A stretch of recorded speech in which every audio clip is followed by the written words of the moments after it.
Bickley and Marotta mornings. Arizona sports. The local sports leader. Bickley Blast.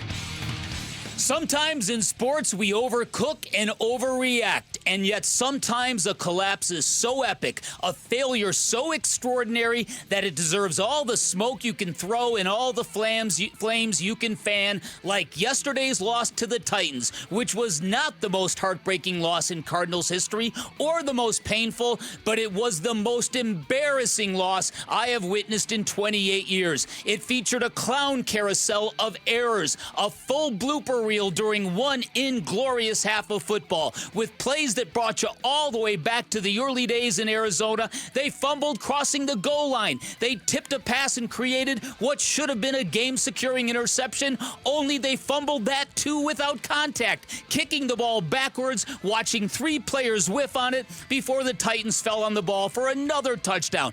Unbelievable stuff. Now, this franchise has lost 815 games in its wretched history, and considering the hapless opponent, considering they were playing at home, considering the importance of the moment for Arizona, you might not find a more dubious collapse, and now everyone is on notice, from the quarterback to the coaching staff to the GM who spent 3 years building this team. Now, during the dark ages, the Cardinals were a punchline. They were so bad they made football fans embarrassed to say we lived in Arizona, and that's exactly what yesterday felt like. A game that was hilarious to everyone but us, and that's not what I meant when I said we all needed a laugher.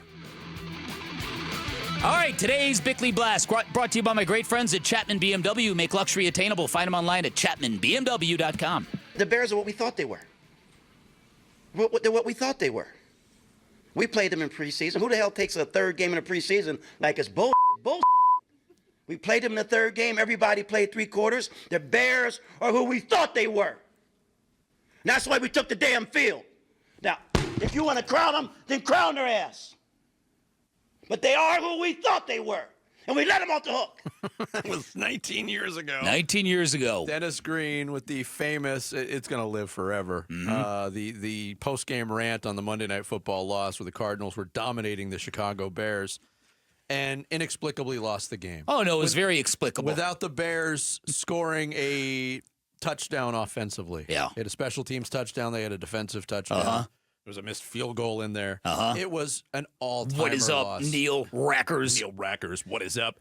So that's the game that a lot of people drew parallels to yesterday. I know that in talking to some people, this is the game that jumped up. This is the game that seems to most resemble the way we felt after yesterday's game. Anger, complete shock, and yet they're completely different. As you pointed out, the Bears went to the Super Bowl that year. Yeah, with Rex Grossman at quarterback. Right. The Titans were 0-4. This was a game. That game against the Bears was a coming-out party in a building that had just opened. When you take a look at yesterday's game, this was a game for the Cardinals. This is supposed to be a get-right game. All right. So what has changed so much in 19 years that a Cardinals team with zero expectations, playing in a brand-new stadium, yes, on national television, loses a game in painful fashion, and the coach is absolutely distraught after the game? In 19 years, now you get a similar feel after a game for the fan base. How did they lose that game? What did I just watch? We heard the highlights from Dave Pash and A.Q. Shipley. They were incredulous on what they just watched happen in the fourth quarter of that game. Jonathan Ganon takes the podium. Yeah, all over the place. You know, Tyler, it's good. We had some good reflection. It seems like we haven't played in forever. You know, coming off that Thursday night, you look in the mirror, you made some adjustments. You know, we tweaked a couple things. I think we coached the details, but we're not coaching the details well enough. That's ultimately what it comes down to, is give them credit. I didn't see Coach Callahan. He's probably celebrating, but to give them credit. They coached. And I'm not going to play the whole thing for you. You get the you get the difference in tone. And look, I know Jonathan Gannon is as even-keeled as it comes in the NFL, and most coaches operate that way. But I will say this. After losses like that, there's a reason why a lot of the fan base for the Diamondbacks has turned on Torey Lovello. It's because of the constant messaging after the game. You know what? We fought hard. I'm proud of these guys. I'm really proud of that team in there. And when there's frustration, it's not visible. the fan base wants to feel or wants somebody. They want their feelings validated by the team they're watching. Exactly. And it doesn't happen to any degree anymore. Right. Nobody. What would be wrong with Jonathan Gannon? We all watched the game. Mm-hmm. What would be wrong with Jonathan Gannon saying, you know what? We can't fumble the ball when we're crossing the goal line. Yeah. We can't do that. We can't have a shotgun snap in the red zone, hit our quarterback in the face, and nobody goes after it. We can't go into a shell playing when it comes to play calling. We need to stay aggressive. I know. Unacceptable. I want to hear the words unacceptable. I agree. I do think that words matter, and I do think that this cannot happen again. This will not happen again. What phrase was Cliff Kingsbury's undoing? Credit to them. Credit to them. Yeah, listen, I think this is what worries me about this coaching staff is they were so inexperienced to begin with. The thing that Jonathan Gannon had was the steadiness, the process. But now they're in a ditch.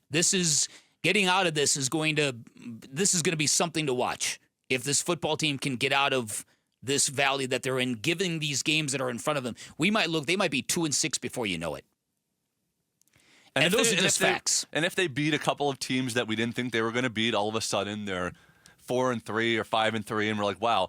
But at the beginning of the season, not even at the beginning of the season, when the schedule was released, we looked at this schedule and we said, these first 5 games, this is what a start they could have to the season. Yeah. They're playing terrible quarterbacks. They're playing lousy teams. They should be 4-1 at the worst. With a possibility of being 5-0. Right. Yeah. Here was Gannon postgame, too, on how to prevent these 3 losses from snowballing and derailing a whole season. Oh, from snowballing? That's easy. You go back right to your process and do it better.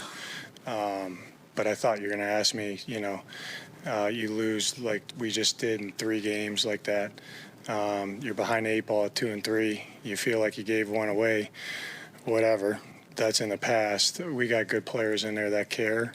They're mentally trained, and they'll go back to work tomorrow. All right. The word process, the word that you are focusing on process, came up in that answer. Yeah. Is this team capable of getting back to its process and doing it better? This is my question, because you're leaning on a foundation, and you're leaning on stuff that you think you've built in the last couple of years, and yet this team is failing you in these big high leverage moments. Where is this culture? Where are the results of the process when a guy is crossing the goal line and drops the football because he's aura farming or whatever it is? What's ever causing football players to go, how cool can I make myself look scoring this touchdown? I don't know what else it would be. Where is that when it comes to rising up to meet the moment and closing out games with your offense? Look, the boos that rained down in that stadium when they ran the ball 3 consecutive games, I haven't heard anything like that with this regime. No, it was, again, like we'll lean on our defense. And quite honestly, the defense is, I brought this up before, we're going to focus on the offense. Because that's been the talking point of this season, the conservative play calling. We saw it again yesterday. There was a lot of conservative play calling going on in that defense on that last drive, too. And if you go back and if you watch it again, watch the pass rush. They let Cam Ward get very, very comfortable. He threw for almost 200 yards in a quarter. Yeah, listen. He had like 68 yards before that. Well, and on the season, he had 68 yards total. It's funny because this video of Jonathan Gannon getting a little physical with Amari DiMarcado is starting to circulate a little bit. Yeah. The reaction's a little the opposite of what I thought. It isn't people going, "Oh my goodness, is that allowed these days? Can you touch a player like that?" It's more people going, "Yeah, I want to see that kind of fire from my head coach. Why doesn't he show it more often?" Yeah, I mean, I don't know if you want to see it in that form. Yeah, but, I know. Because I don't know what was said. I don't know. We kind of went back and forth on whether or not the messaging was positive or negative. We'll probably never know. Yeah. By the way, on the conservative nature, Cardinals pass rush recorded their lowest pressure rate of the season. Arizona's defense averaged 3.13 seconds of time to pressure, also their lowest mark of the season. Wow. For a young quarterback who's been struggling, what's usually the recipe? At least mix in some blitz, some exotic mix looks. up the looks. Yeah. Bring different rushers. They really didn't do that at all yesterday. Thanks for watching Bickley and Marotta. Click to see the latest Bickley Blast and hit the button in the middle to subscribe to Arizona Sports.